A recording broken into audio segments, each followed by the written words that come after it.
एक London based company में full stack development में काम करना शुरू किया है। जैसे कि हमारे प्लेसमेंट सेशन होते थे जिसमें रिज्यूमे बिल्डिंग, कम्युनिकेशन, ये सारी चीज़ें सिखाई जाती थी। जो मॉक इंटरव्यूज हुए हैं वो एज अ इंटरव्यू के लिए मुझे बहुत हेल्पफुल हुए हैं। जो फैकल्टीज है वो बहुत हेल्पफुल है और बहुत सपोर्टिव है। क्या-क्या पूछा उन्होंने आपके इंटरव्यूज में?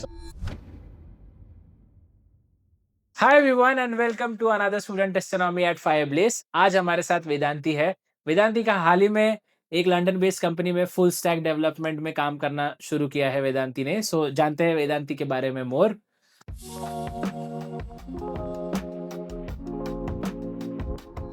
सो कांग्रेचुलेशंस वेदांती सबसे पहले तो। और क्या आप आपके बारे में कुछ बता सकते हैं पहले? मेरा नाम वेदांती है। मैं वाइगावर्दा से हूँ और जो वर्धा डिस्ट्रिक्ट में है। अच्छा, और मैंने कंप्यूटर साइंस एंड इंजीनियरिंग की है Priyadarshan JL college of engineering Nagpur से। परफेक्ट। फायरब्लेस में आपने फुल स्टैक ही कोर्स क्यों चुना? जैसे कि मेरा बैकग्राउंड ही कंप्यूटर साइंस है। अच्छा। मैंने पहले से ही मेरा मेजरली फोकस था फुल स्टैक पे। इंटरेस्ट था टेक्निकल स्किल्स में।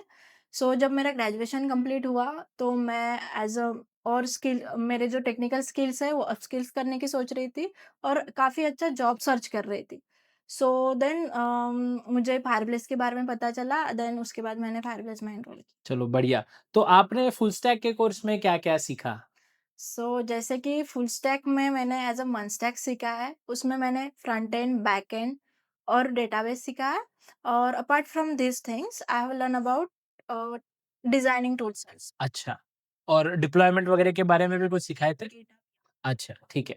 और ये तो रही सारी टेक्निकल स्किल्स, बट प्लेसमेंट के लिए जो स्किल्स ज़रूरी होती है, तो उसके बारे में कुछ आपने पढ़े? हाँ, हाँ। जैसे कि हमारे प्लेसमेंट सेशन होते थे जिसमें रिज्यूमे बिल्डिंग, कम्युनिकेशन, ये सारी चीज़ें सिखाई जाती थी। और जैसे हमारे मॉक इंटरव्यूज़ होते थे। जो मॉक इंटरव्यूज़ हुए हैं वो एज़ अ इंटरव्यू के लिए मुझे बहुत हेल्पफुल हुए हैं।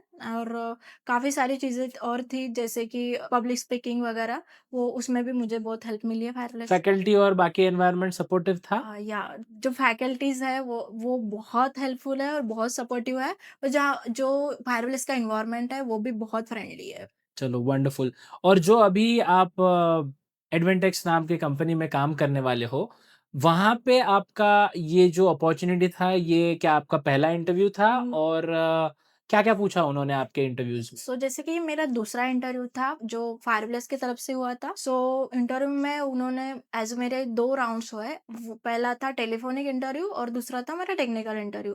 तो टेलीफ़ोनिक इंटरव्यू में मुझे अपना इंट्रोडक्शन एंड बैकग्राउंड वो सारी चीज़ें, कम्युनिकेशन सारी चीज़ें टेस्ट की गई। एंड देन जो सेकंड इंटरव्यू था मेरा, उसमें मेरी टेक्निकल स्किल्स जैसे कि मेरे प्रोजेक्ट्स थे। मैंने मेजरली 3 प्रोजेक्ट्स बनाए थे ड्यूरिंग दिस जर्नी। उन्होंने मुझे ज़्यादा सिनेरियो बेस्ड क्वेश्चन पे फ़ोकस किया है। हाँ, ये सारी चीज़ें मतलब काफ़ी अच्छा तो वो एक्सपीरियंस। समझना चाहते हैं कि आप सोचते किस तरीके से है, सिनेरियो बेस्ड क्वेश्चंस थे। वंडरफुल। तो क्या आपकी राय रहेगी, आप आने वाले दिनों में फायरब्लेस रिकमेंड करोगे? और आपको हमारे जो लिसनर्स है या स्टूडेंट्स हैं, जो ये सोचेंगे कि कोर्स किया जाए, अपस्किल किया जाए, जॉब लगती है, नहीं लगती है, इंटर्नशिप लगती है, नहीं लगती है, उन्हें आप क्या कहेंगे?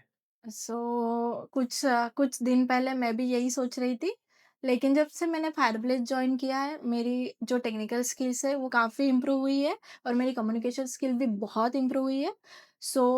मैं हाईली रिकमेंड करूँगी सबको जो अपनी टेक्निकल स्किल्स बढ़ाना चाहते हैं और एक अच्छा रिज़्यूमे जो जो इंडस्ट्री लेवल एक्सपोज़र दे। मैं उन सबको फायरप्लेस रिकमेंड करती हूँ। चलिए, all the best for your upcoming journey. और थैंक आशा करते हैं आप इसी तरीके से आते रहें। और थैंक यू सो मच आज आने के लिए। Thank you so much everyone for listening. Stay tuned for more student टेस्टिनोमीज़।